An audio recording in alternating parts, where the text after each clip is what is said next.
Assalamualaikum warahmatullahi wabarakatuh. Perkenalkan, nama saya Estirada dengan NIM C0 dan 019051 dari kelas perpajakan F. Di sini saya akan membahas materi mengenai entitas asosiasi dan entitas anak dalam mata kuliah akuntansi perpajakan. A. Definisi entitas asosiasi dan entitas anak. Investasi secara umum dapat didefinisikan sebagai bentuk penyerahan modal kepada suatu entitas tertentu. Pada umumnya, hubungan antara entitas dipengaruhi oleh investasi dalam bentuk saham. Hal ini karena saham merupakan salah satu komponen yang masuk dalam kelompok ekuitas. 1. Entitas asosiasi. Menurut SAK Etap, yaitu mendefinisikan entitas asosiasi sebagai suatu entitas, termasuk entitas bukan perseroan terbatas, seperti persekutuan, di mana investor mempunyai pengaruh signifikan dan bukan merupakan entitas anak ataupun bagian dalam joint venture. 2. Entitas anak. SAK Etap mendefinisikan entitas anak sebagai suatu entitas yang dikendalikan oleh entitas induk. Pengendalian adalah kemampuan untuk mengatur kebijakan keuangan dan operasional dari suatu entitas sehingga mendapatkan manfaat dari aktivitas tersebut. Investasi pada entitas anak dicatat dengan menggunakan metode ekuitas. SAK Etap tidak menganjurkan dilakukannya konsolidasi laporan keuangan. Selanjutnya yang B, konsep metode biaya dan metode ekuitas. Dalam akuntansi dikenal dua metode pencatatan investasi, yaitu metode biaya dan metode ekuitas, yaitu sebagai berikut.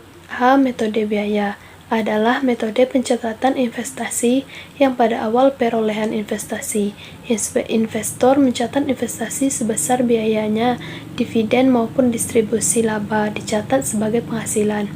Namun, apabila dividen yang diterima melebihi bagian investor atas laba dipandang sebagai pemulihan investasi dan dicatat sebagai pengurangan investasi sesuai dengan pernyataan standar akuntansi keuangan atau PSAK nomor 13 tentang akuntansi untuk investasi. Secara akuntansi, metode biaya harus diterapkan oleh investor yang memiliki saham berhak suara pada perusahaan lain, baik secara langsung maupun tidak langsung, dengan kepemilikan kurang dari 20%. B. Metode ekuitas adalah metode pencatatan investasi yang awal perolehan investor mencatat investasi sebesar biayanya, dividen maupun distribusi laba dicatat sebagai pengurang akun investasi. Nilai investasi ditambah atau dikurangi dengan bagian laba atau rugi investor pada perusahaan asosiasi setelah tanggal perolehan. Untuk investasi dalam perusahaan asosiasi diatur dalam PSAK nomor 15 tentang akuntansi untuk investasi dalam perusahaan asosiasi.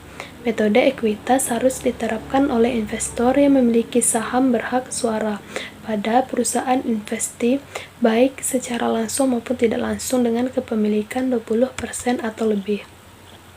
Selanjutnya yang C, ruang lingkup properti investasi. Properti investasi adalah properti seperti tanah atau bangunan atau bagian dari suatu bangunan ataupun keduanya yang dikuasai oleh pemilik atau lessee melalui sewa pembiayaan untuk menghasilkan rental atau untuk kenaikan nilai atau keduanya, dan tidak untuk yang pertama digunakan dalam produksi atau penyediaan barang atau jasa atau untuk tujuan administratif, dijual dalam kegiatan usaha sehari-hari. Untuk dapat mengklarifikasi suatu properti sebagai properti investasi harus memenuhi kedua kriteria berikut. Yang pertama, tujuan penggunaan, seperti rental dan atau kenaikan nilai. Yang kedua, jenis kepemilikan, seperti dimiliki sendiri ataupun melalui sewa pembiayaan.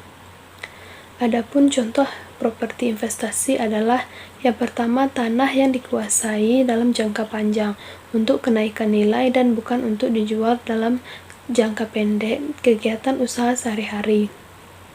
Tanah yang dikuasai saat ini yang penggunaannya di masa depan belum ditentukan. jika entitas belum menentukan penggunaan tanah sebagai properti yang digunakan sendiri atau akan dijual jangka pendek dalam kegiatan usaha sehari-hari, maka tanah tersebut diakui sebagai tanah yang dimiliki dalam rangka kenaikan nilai. Bangunan yang dimiliki oleh entitas atau dikuasai oleh entitas melalui sewa pembiayaan dan disewakan kepada pihak lain melalui satu anggota lebih sewa operasi.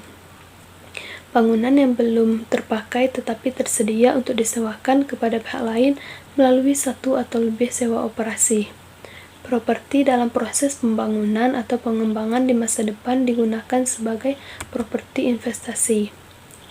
Baiklah, mungkin hanya itu saja yang dapat saya sampaikan. Mohon maaf jika terdapat banyak kesalahan dalam penyampaian materi kali ini. Terima kasih atas perhatiannya. Saya akhiri dengan wassalamualaikum warahmatullahi wabarakatuh.